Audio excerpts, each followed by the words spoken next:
اللہ کہتا نہیں خوف خدا رکھنے والا بندہ ہوس باز نہیں ہوتا. امیر المؤمنین علی ابن ابی طالب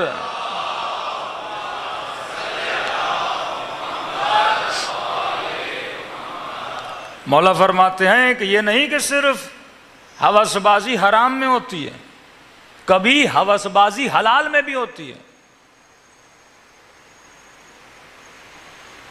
ایک بندہ شکم پرست ہے، اب کھانا کھانا حرام تو نہیں ہے، حلال ہے، لیکن شکم پرست بن جائے، کھانے کی ہوس اس کے اندر اتنی آئے کہ ختم ہونے کا نام ہی نہ لے.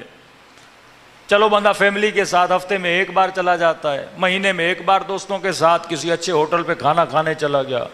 اب یہ تو نہیں بندے کو اللہ نے پیسے دیے ہیں ڈیلی مثلاً یہ ہوٹلنگ کرنے لگے، عادت ہی پڑ جائے، ہوس ہی لگ جائے، لت لگ جائے اسے کہ آج یہ کھانا ہے کل وہ کھانا ہے، دن رات نئے نئے ایٹم کھانوں کے تلاش کرنا شروع کر دے کہ آج گھر میں یہ پکے گا کل وہ پکے گا کل وہ پکے گا.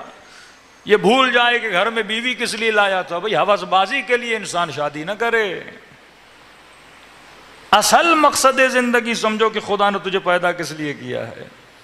کھانا کھاؤ، پیٹ کی ضرورت ہے، بدن کو طاقت ملے، دیکھ کے کھاؤ، مقوی غذا کھاؤ، فضول غذائیں نہ کھاؤ. ہاں اب مجھے پتا بھی ہے کہ باہر کی چیزیں نقصان دہ ہیں، یہ ہوس بازی ہے. انگریز کی عورتیں کچن میں کام نہیں کرتی تھیں، ہر بندہ غذائیں اپنے کلچر کے حساب سے بناتا ہے.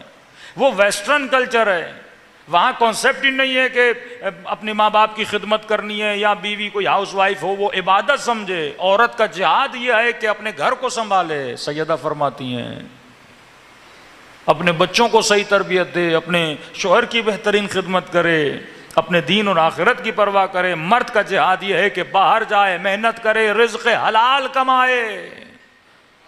جو گھر میں صبح سے شام تک بیٹھا رہے یہ منفور ہے اہل بیت علیہ الصلوۃ والسلام کی نگاہ میں کہ نکل اے بندہ خدا، محنت کر، رزق حلال کی تلاش میں جا. عورت کے لیے گھر سنبھالے. اب آپ کا اپنا کلچر ہے، آپ کی اپنی سوسائٹی ہے، لہٰذا ہمارے ہاں نارملی عورتیں ہاؤس وائف ہوتی ہیں، مردوں کے لیے کھانا ان کی بیویاں بناتی ہیں یا گھر میں اماں ہو وہ بناتی ہے. اب انگریزوں میں تو اماں ساتھ رہتی نہیں تو اماں کھانا کیسے بنائے؟ ہاں بیوی بھی گھر میں تب آتی ہے جاب کر کے، وہ تو کہتی مجھے کوکنگ آتی ہی نہیں ہے.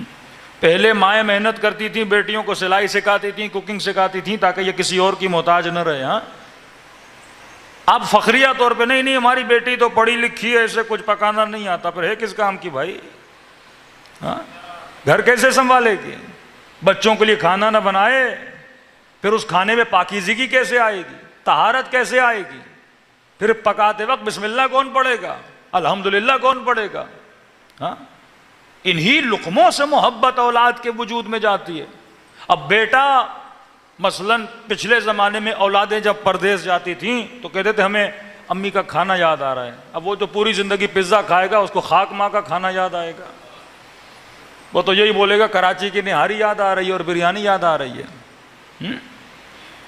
آپ کا اپنا کلچر تھا، ایک مسلم سوسائٹی، ایک مسلم کلچر کہ جس میں گھر میں کھانا. اب انگریز کی عورتیں ماں تو ہوتی نہیں، والد تو ہوتا نہیں، سارے الگ ہو جاتے ہیں. عورتیں کام کرتی ہیں، گھر میں کوئی پکانے والا نہیں ہوتا، لہٰذا انہوں نے کھانے بنائے اور نام کیا رکھا؟ فاسٹ فوڈ، جلدی والا کھانا.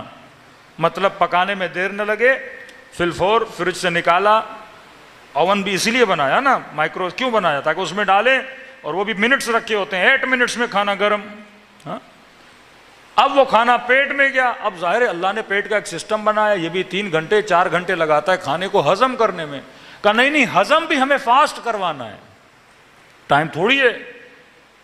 اس کے لیے پھر کوک بنا دی، پیپسی بنا دی، ایک تو اوپر سے برگر ڈال دیا، پیزا ڈال دیا، اوپر سے کوک بھی ڈال دی اور پورے معاشرہ بیمار بھی ہو گیا. اب جب بدن سالم نہیں تو فکر سالم کیسے ہوگی؟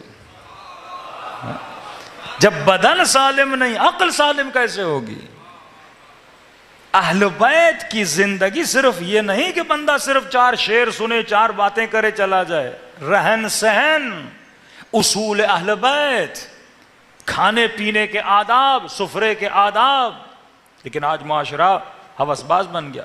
پتا بھی یہ چیز میرے لیے نقصان دہ، لیکن کھائے جا رہا ہے، کھائے جا رہا ہے. ہاں بعض مومنین کے بچے 14 سال میں 15 سال میں اتنے موٹے ہو جاتے ہیں، ہم دیکھ کے ہی سمجھ جاتے ہیں یہ برگر والا بچہ ہے. ہاں نہیں مولانا میرا بیٹا بڑا نیک ہے. میں نے کہا بھائی اتنا موٹا کر دیا، مولا امام زمان آئیں گے تو دوڑ بھی نہیں پائے گا یہ تو. ہاں سالم تن بنا اپنی اولادوں کا. اللہ نے پیسہ دیا، اس کا مطلب یہ نہیں تو پیسے کو ضائع کرے، اس کو اسراف پوچھے گا خدا. پیسہ تو نے ایسے نہیں کمایا، نعمت خدا نے دی، اس نعمت سے تو نے فائدہ لیا اور اللہ نے تجھے رزق عطا کیا ہے. تو زندگی میں ہوس باز بندہ. اب یہ ہوس شکم پرستی کہ مولا علی اپنے دشمن کو کہتے تھے نا یہ شکم پرست تھے، اور کہا خدا تجھے کھا کھا کر ہی موت دے.